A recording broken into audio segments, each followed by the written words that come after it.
So when we were in debt, we were slaves to all the creditors we had. And as we got out of debt, all of a sudden we felt this freedom, and it was like taking all this weight off our shoulders.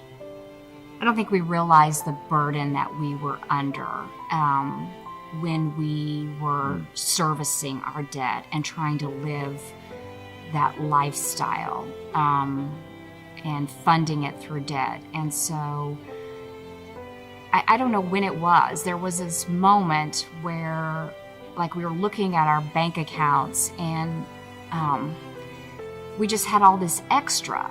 And I thought, well, over the last 5 or 6 years, yes, we've made a little bit more money, but not enough to have that much extra. Like, we had all this extra, and I thought, and even tithing, even giving to the Lord. And so there was no doubt things were a lot easier between the two of us because we just, the worry and stress that we had upon us, I didn't realize it until it was gone. All the sermons I've heard of him, everything that we have just turns into sand and runs through your hands. And that's really resonated on us over the years here with Pastor Mike to, it's not about building the bank account. It's about being generous and giving to, we have a lot of family members that we have to help. So it's been the freedom of knowing that we can help. Rich has mentioned about, there's no doubt God has blessed us incredibly. Mm-hmm. And I have always been one that's been skeptical of people's stories who say, I gave this to God and then, I got a windfall, or, I've always been incredibly skeptical about that. And so I'm really hesitant. I've been hesitant to claim God's blessings in certain areas of our life, but there's no doubt as we aligned our finances, which was really about our hearts and what was important to us. And because that's really what happened over those 5 or 6 years, was our hearts were changed. Call it blessings. We call it blessings, but as we aligned our financial behavior, our lives, our hearts underneath God's plan, things began to be different for us. There was real freedom, and there was joy in our lives.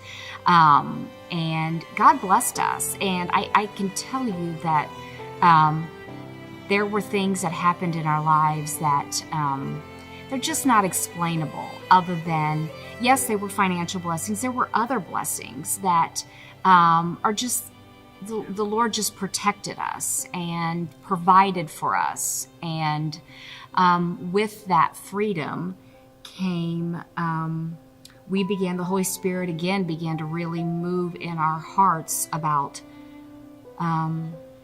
okay, you have this extra. What are you going to do with it?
Good morning, third service. How are you all?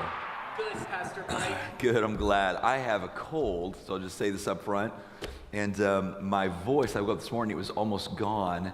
And I am now in service number 3 of running through these today. So I'm going to do my best. But if I sound like a dying frog, it's all good. It is definitely all good.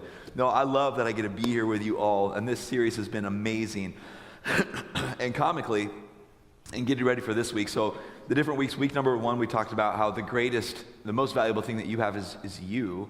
Week number 2, John talked about how you can see, right, what you truly trust is made clear by where you place what is valuable to you. John did a great job with that. And then week number 3 this week is the one, man, this is going to be so fun. So it is the week that is most packed with content. We are going to do our best to kind of extrapolate a right New Testament theology on generosity and material things. So whenever you're teaching, at least for me as a preaching pastor, whenever you have a sermon that ends up being almost more like a college class, where you're really diving into the text and exegeting it and working it through and what does this mean, those are the Sundays that you know in your head, like they're going to be nerdy, so you got to bring a little more heat to the platform.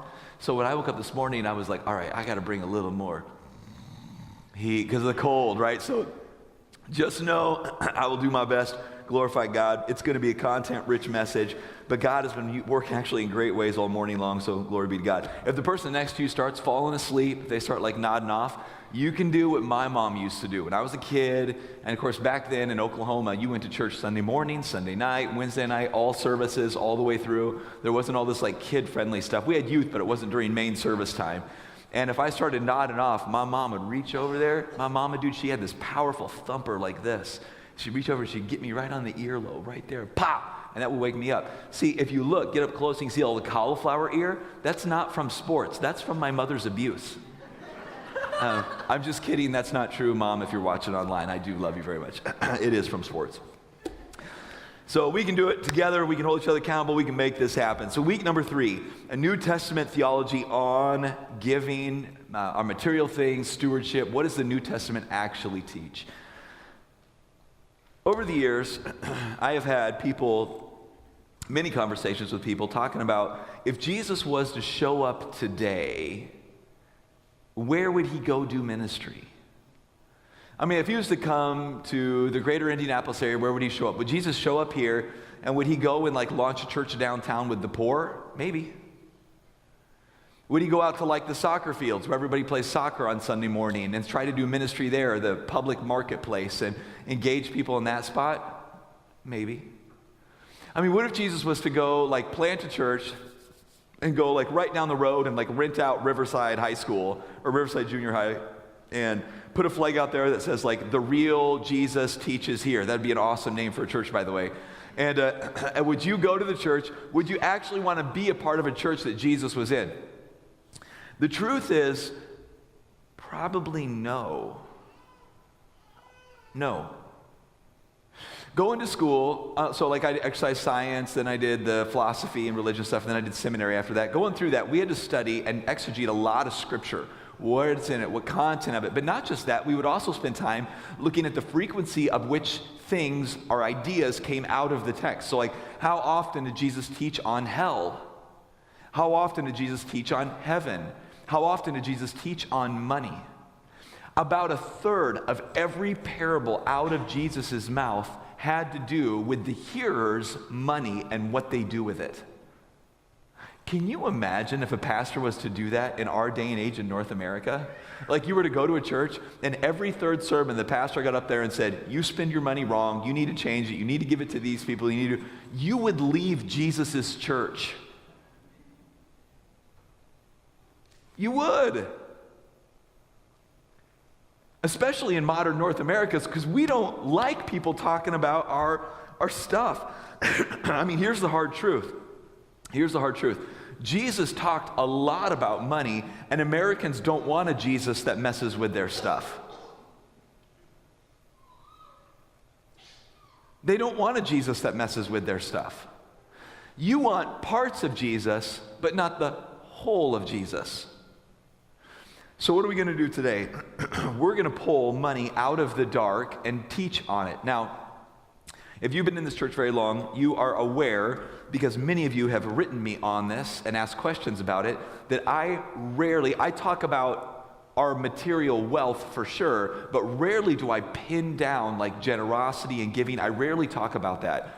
Why? Why do many young pastors like myself, I'm still including myself in the young bracket, I'm really close to 40, just a couple months away. I don't know where that line is. When I hit 40, 50 it'll officially be. Then when I'm 50, it'll be 60. I don't know how that works, but I'm still a young guy. Why is it so many young people don't talk on money, especially pastors, when the generations before them talked on it a ton? I'll tell you why many in my generation don't teach on money. Here's the first one. The church, the people of God, have abused their role. And I got to see it. I mean, arguably, my generation got to see like front row seats on some of the biggest financial abuses, since like the dark ages with the church. I was the guy, and I'll go ahead and say names in this service, knowing that this is public and goes out, but I'm there through like the Robert Tilton scandals as a kid, watching this all play out. I'm there, like even Creflo Dollar running down money, big jets, flying, own your own stuff, buying yachts. As a young guy, loving Jesus, watching all this stuff play out, I gotta tell you, I thought, I love the Lord, and those guys are gross. At least on the money side. I don't ever want to be that guy. I don't ever want to be the pastor that it feels like I abuse my role for my own well-being. I don't want to be that guy. And so my generation on the front lines of watching all this stuff publicly play out and all this abuse with finances, the few were doing it so poorly. Since we watched all this firsthand, my generation of pastors just doesn't teach on money at all. And I bet I'm not the only one who saw the abuse of few and was so turned off by that you just don't want to have to talk about it at all. I bet I'm not the only one who feels that way, was so bothered by some of that abuse. The second reason why I think a lot of us don't is we are masters. We are masters of judging what others do with their money, but don't want to be judged ourselves. Right? Like even in our modern climate, we are masters at saying what other people should do with our money, but we don't want anybody like looking in ourselves. And it's like the more we speak up, we feel like maybe there's going to be more of a magnifying glass on me. We were at a conference this week, and again, I apologize for being sick. It's going to be a little rough this morning. We were at a conference this week, and it was actually very good. A number of us guys from the church went to the Truth at Work conference. They did a great job. I don't know if anybody else went to it. But one of the speakers there was a guy by the name of Casey Crawford. Okay, those that know the name, it's going to ring a bell. Casey Crawford is the retired NFL football player, star, Super Bowl champ, Casey Crawford. He is a natural entrepreneur by nature.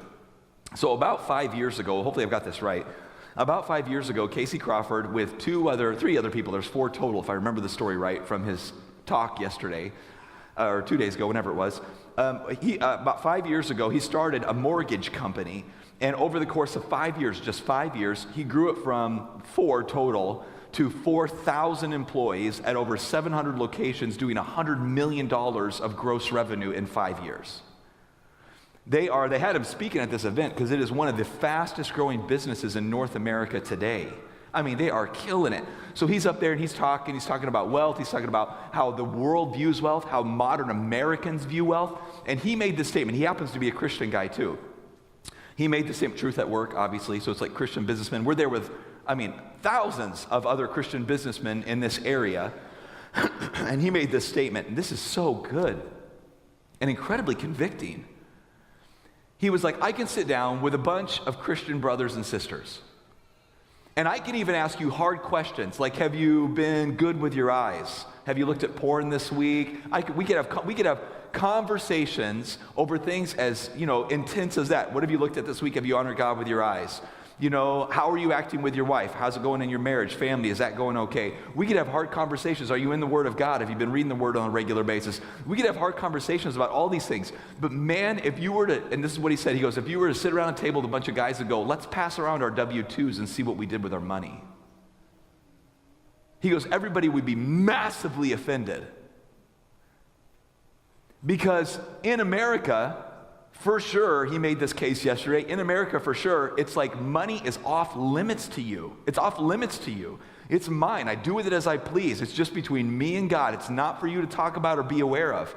And so in my mind and in my heart, like I'm watching all this play out, even as a young guy, listening to it yesterday, he is right. I mean, even in my accountability groups, we hold each other accountable to what we look at, hold each other accountable to what we say to our spouse, hold each other accountable all the way down the line. I don't know that I've ever passed around, like, how generous was I last year? Here's the difficulty with this. A third of all of Jesus' parables deal with that. And because of how bothered I was by how the few used the money, I was excusing myself from being really even forthright with a massive chunk of Jesus' teachings. And listen, today I need to tell you two things really clear. I don't want to preach this sermon because I'm still wrestling through the abuse and how it affected me and watching that as a young kid. And number two, I confess to you that I have not been forthright before the Lord with a massive part of the New Testament, which is what we do with our money. And arguably, I've been in sin for not teaching about this. And so today, with reluctance, but a call in my heart to be faithful, we are going to work through the text and try to unpack a right New Testament theology of resources and generosity. What does the New Testament actually teach on that? We're going to pull it out of the dark. Luke 12, 32 through 34 is where we're going to start. We're going to go through a number of different places in the New Testament. It's going to be pretty fast-paced today. And hopefully my voice will last to the end. This is the third service, baby. I got this. I'm going to get all the way through it. Luke 12, 32 to 34 says this, "Fear not, little flock, for it is your Father's good pleasure to give you the kingdom. Sell your possessions." So give you the kingdom, sell your possessions. Give to the needy. Provide yourselves with money bags that do not grow old, with treasure in heaven that does not fail, where no thief approaches and no moth destroys. For where your treasure is, there your heart will be also. I'm not going to spend a ton of time on this because I have talked about this briefly before, but I want to make it really clear. This text teaches the beginning of giving is not following what you want, but a choice to invest in what you know your heart needs to want. You can shape what you care about by giving resources to it. The way it's worded in the Greek is, it doesn't say, where your heart is, there put your money. It says, where you put your money, your heart will begin to grow towards that. Let me give you an example. How many here invest in Florida oranges? I have been the only one. All service, all these people, I think I'm the only one that's got connected with it. Let me tell you what happens. When you start investing in Florida oranges, you start caring about Florida oranges. Now all of a sudden, it's on my radar. What's happening with the crop? What about all of the hurricanes that have come through there? How is it? I care about it because I got money in it. And the more I put into investments, the more my heart grows that direction. What the text says is exactly right. It doesn't say give following your heart, though that's not always wrong. It says where you put your money, your heart begins to grow that way. Think of your wealth as like scaffolding. And the more you place your money in a spot, everything else begins to build that direction. That's what you start to love. That's what the text says. So in this, listen to what happens to the one who rightly shapes what they care about, right? So the one who decides to grow his heart in a right direction. It is more than the poor or economic betterment that you are investing in. When you invest rightly, you invest in your soul. Literally, you can make your heart better. Let me say it this way.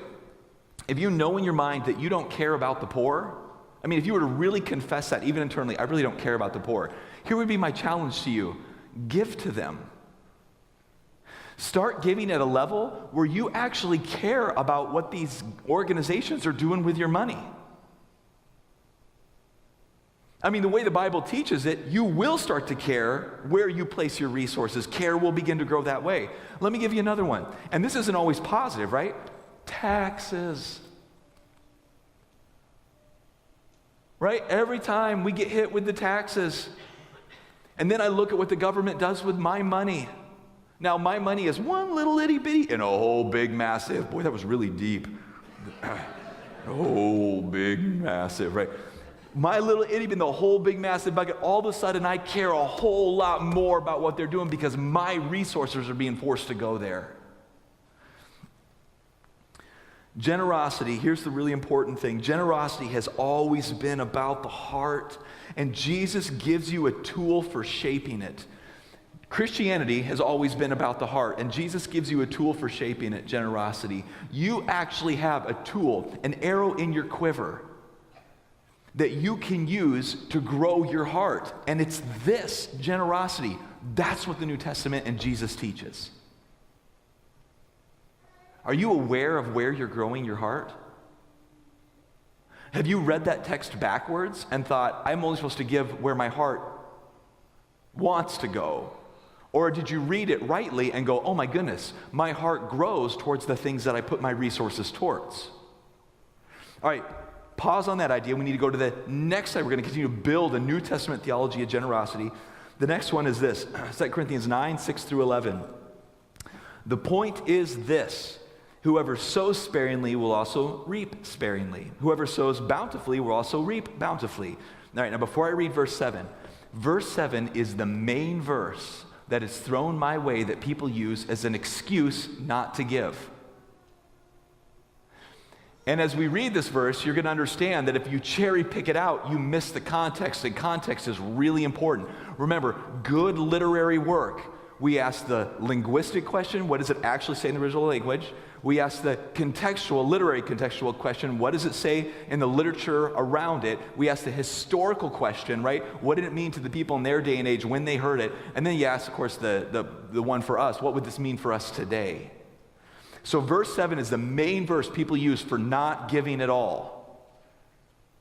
And I'm going to spend the next few minutes proving you're wrong if you think this verse means don't ever give. Each one of you must give as he has decided in his heart, not reluctantly under compulsion. God loves a cheerful giver. So people interpret that verse by saying the Old Testament said 10%. The New Testament says we should only give if we want to. That's not what Jesus said in his parable right before this section in Paul's writing, right? This is Paul's writing. This is a different letter. But in Paul's writing, let's keep reading.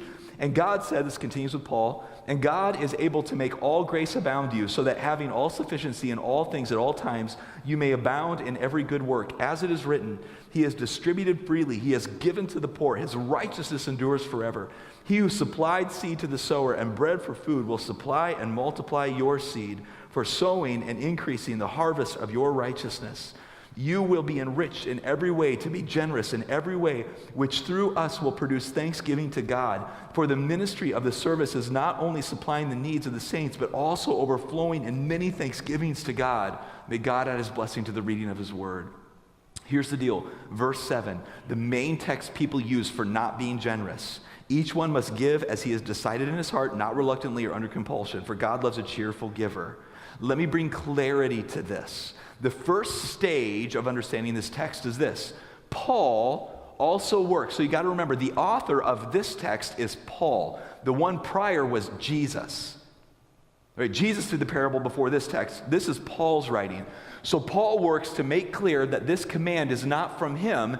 Don't feel compelled by Paul, but from God. Think of this as coming through the hands of the author, Paul. Paul is saying that it is not my conviction that you should follow, but God's. That's what he's saying in here. Don't follow my conviction, follow the creator of all. You got to remember the author. The next thing that we find is this. The message isn't to refuse to be generous until your heart is in it, because that would be the opposite of what Jesus teaches. Right? But it's that giving should flow from your heart rather than religious duty. The heart matters. That's what the whole point of this text is, saying that your heart in all of this matters a lot. Not as an excuse, but as something you need to be aware of. The most beautiful obedience is obedience that flows from the heart. Let me see if I can explain this with an illustration. Anybody here ever done personality tests? My wife likes us to do them, which is good. She's in this service. And if my wife likes it, I like it. That's the good husband response. And so I've done a number of these personality tests. I am a 3 on the Enneagram. Anybody here ever done the Enneagram? So I'm the achiever. Achieve. I'm a driver. Got to achieve. And so I got up Saturday morning, and even being sick, I was on mission with my family. My oldest one was still in bed. He got home really late. He was at a concert. But I got the younger 3, and I put them all on the ottoman in our living room. So I got, Noah, baby Cara, and Emma. And I was like, all right, guys, here's the deal. Mom was out of the house this morning going and helping downtown do a cleanup day, work day at our campus over by Garfield Park. And when Mom comes home, it would be really cool if she could come home to a clean house. And so we're going to do our best this morning. We're going to work hard. We're going to make this place look awesome. So when she comes home, she loves it. That's our goal, right? And then I'm thinking I'm really speaking up my kids, challenging them. And then my 2-year-old's like, I potty in the potty. And I was like, well, if you do that, that's awesome too. I mean, I am down with pottying in the potty. And so I'm challenging the kids, getting them going. And then it's like, ready, break. Give them tasks, send them out. My kids responded differently. One child embraced the idea that we want to make Mom proud and feel good when she comes home. And so what happens? This child goes out, I gotta be careful because I don't want to reveal which is which, right? This child goes out and starts cleaning the house, and with joy in their heart because they're excited about Mom coming home to a clean home. The other child goes out and the response was like, this is dumb. I have to work every day. School is so hard. My one day to relax. Now we have to do chores all day long. This isn't fair.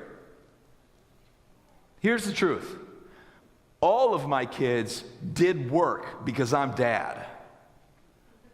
One of them loved it and one of them hated it. The heart matters. That's the whole point of what Paul is getting at in that text. This isn't an excuse to do whatever you want because your heart wants it. It's saying to you, be aware of where your heart is at, because the heart matters.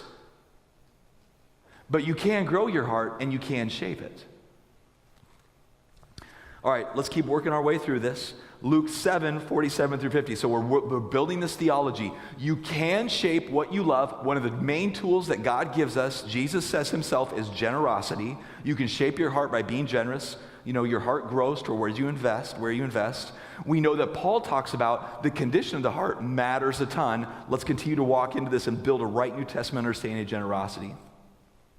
Luke 7, 47 through 50 says this, therefore I tell you, her sins, which are many, are forgiven, for she loved much. But he who is forgiven little loves little. And he has said to her, your sins are forgiven. Then those who were at the table or at table with him began saying among themselves, who is this who even forgives sins?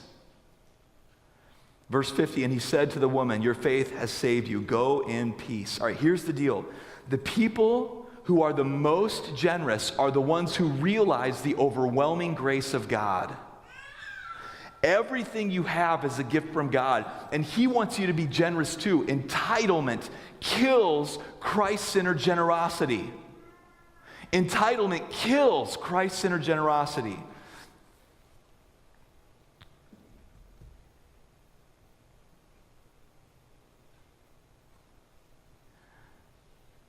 So there I am driving down the road, and there's a guy on the side of the road begging for money. And I pull up, and the first thing that pops in my head is the TV show that showed how many of these people fake it. And I'm like, he's probably faking it. The next thing that pops in my head is, well, even if he is in need, he's probably just going to buy booze or cigarettes or something with it. And then I decide in my heart, well, I'm probably better stewardship just to not give to him at all. And then I realize what I've done is I've made the bad decisions or unfaithfulness of one person become the excuse for my unfaithfulness.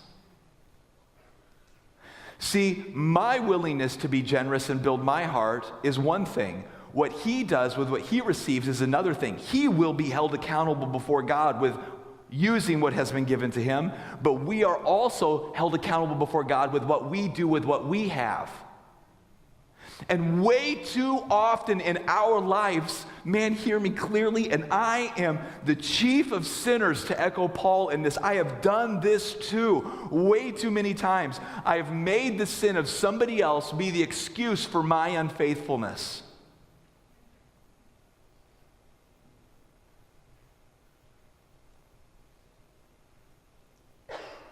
And I'm driving down the road, and all of a sudden it like dawns on me. It was like, I mean, it wasn't audible, but it was like God was speaking to me audibly. I gave my son to be beat, bled out, tortured, mocked, and made fun of to people who are going to misuse that love.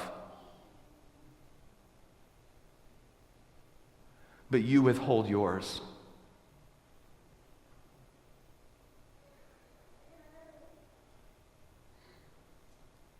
They will be held accountable for not using things properly, but you're held accountable to what you do with your love too. And as I'm wrestling through this internally and trying to understand and reading and researching and going through this even original language work, trying to understand New Testament theology of giving, it hits me. You cannot really be generous until the majestic, magnificent, extraordinary, over-the-top, beyond reasonable, until you see how big the love of God was by sacrificing his own son for you, until you get how generous God is. There's no way you can slip into a heart of gratitude that can respond in kind. You can't do it until you see what real generosity looks like. I mean, the truth is, one of the biggest things between you and shaping your heart through generosity is you don't think the work of Christ really tactically, you may say it verbally, but you don't. You don't think the work of Christ was, well, worth all of what you have.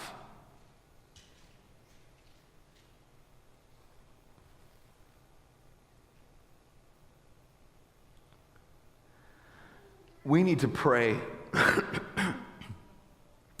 that God would open our eyes to the crazy, beyond rational, give it all love that he poured out when he gave his firstborn son over to be tortured and die for you.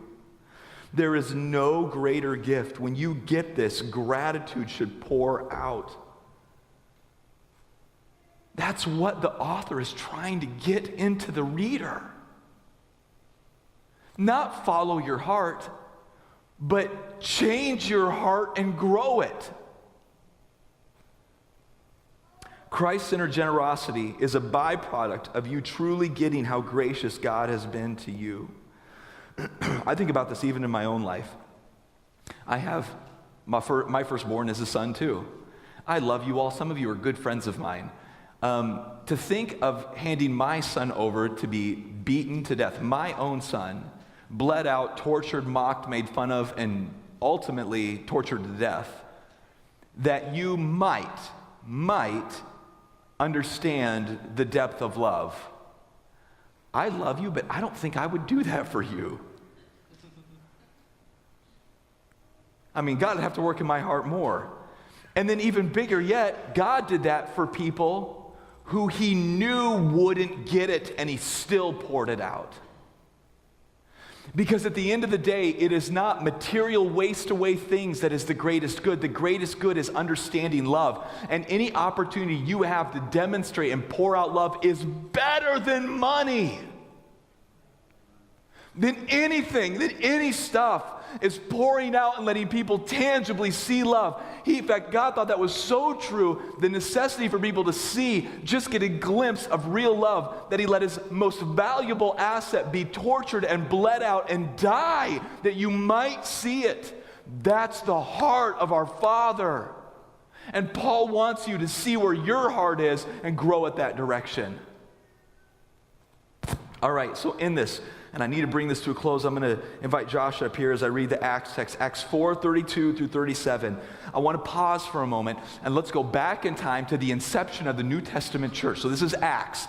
It's a really cool time in church history. I mean, God is on the move. Miracles are happening. Jesus has gone up to heaven. Lives are being changed. I mean, new people are coming into the faith like mad. And we have this like little picture of an ideal church in the first part of Acts. An ideal is loose. They actually got it wrong really fast, and God had to take care of it in Acts 8. But for the little window, they got it right, pretty right. Let's look, and they talk specifically about generosity and material things during that window of the church. Oh man, you are not going to like this. You're just not. Because we're American and we are just massively entitled and we think everything is mine. You are not going to like this. The truth is, I don't really like it sometimes. And God is still working in me.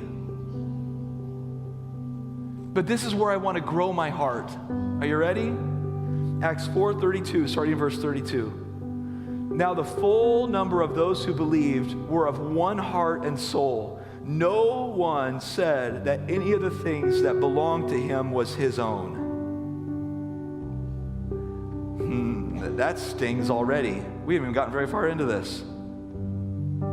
But they had everything in common. And with great power, the apostles were giving their testimony to the resurrection of the Lord Jesus, and great grace was upon them all.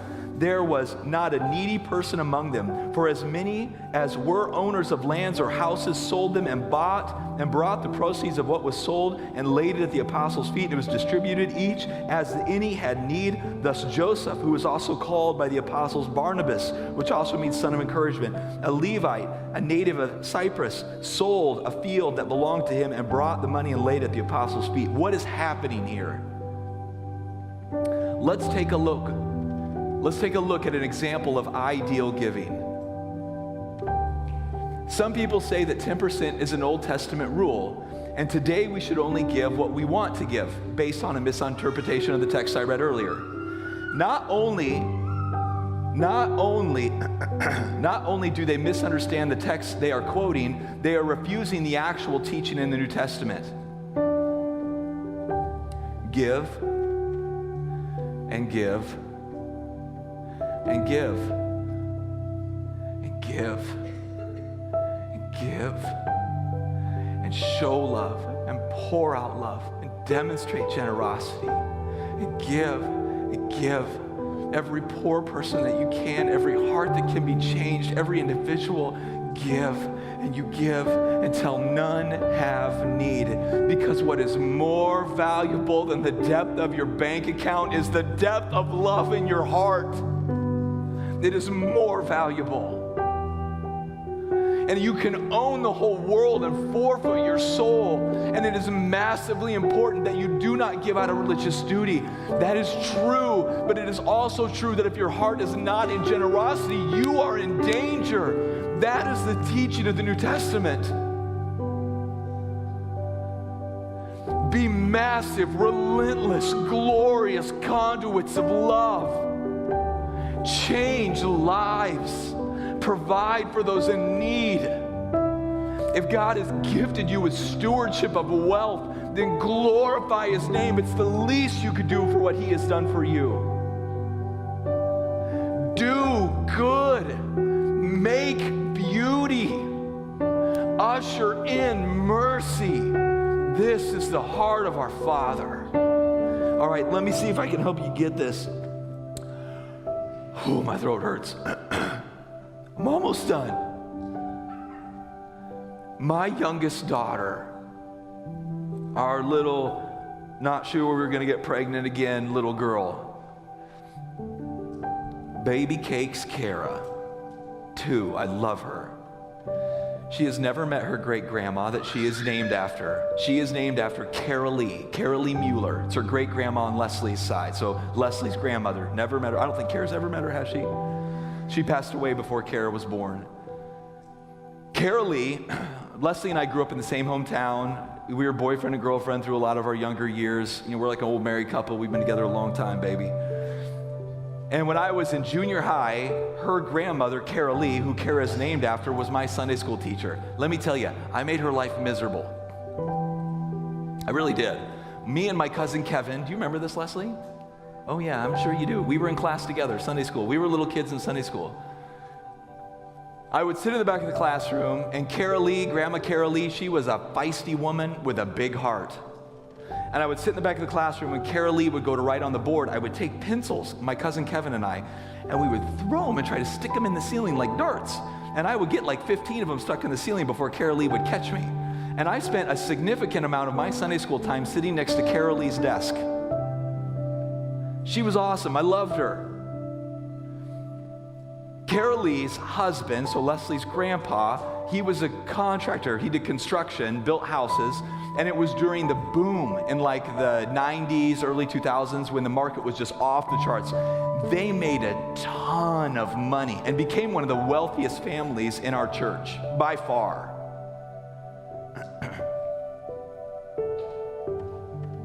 Leslie and I ended up dating. A number of years later, we got married, and in Cara Lee's last days of her life, the last season of her life, we went back and got to visit Grandma Cara Lee. Let me tell you, she is one of the most generous people I have ever met. I mean, they remodeled their house so that kids that didn't have homes, that were like in the system, kids, could live there. She would bring people in for Thanksgiving, anybody that didn't have a spot to go. I mean, if somebody in the congregation lost their job and couldn't pay a mortgage payment, she would pay it. I mean, they gave and they gave and they gave and they gave and they gave. I mean, I don't know how many different missionaries they sent overseas. I don't know how many different church projects they helped fund. I don't know how many different kids they helped give homes to. I don't know how many different of the kids that they had from the system. I don't know how many different ones lived with your grandmother over the years. It was nuts. Off the top, crazy generosity in this old lady. She sits down, puts her hand on Leslie's, I'll remember this. And she goes, this is in her latter days, and she goes, kids, I would rather be a cow than a pig. And I remember thinking, what? And she goes, no, here's what I mean. A cow gives milk, and they get to make cheese and yogurt and good food, and the cow gets to see people enjoy what they have to offer. A pig, well, everything they give is after they're dead. What went through my mind is, I like a T-bone steak, and the cow is definitely dead for that, but I didn't say that out loud. The truth was, I got the heart of what she was saying. By the time she passed away, they actually had very little. I mean, they had stuff that they gave to each of their kids, but they gave away so much. Her generosity off the charts. Let me tell you, her funeral, Leslie was there, was crazy. I heard, this is after it was over, I heard story after story after story of families they helped. People that lost a job that story after story. The place was packed out. We had to go. They couldn't even do it in the local church. So many people, so many kids that were in the system that didn't have a place to stay, that were with them for a short period of time, like foster care. So many people tasted love. And Cara Lee's heart, her response is, it's the least I could do for what was done for me.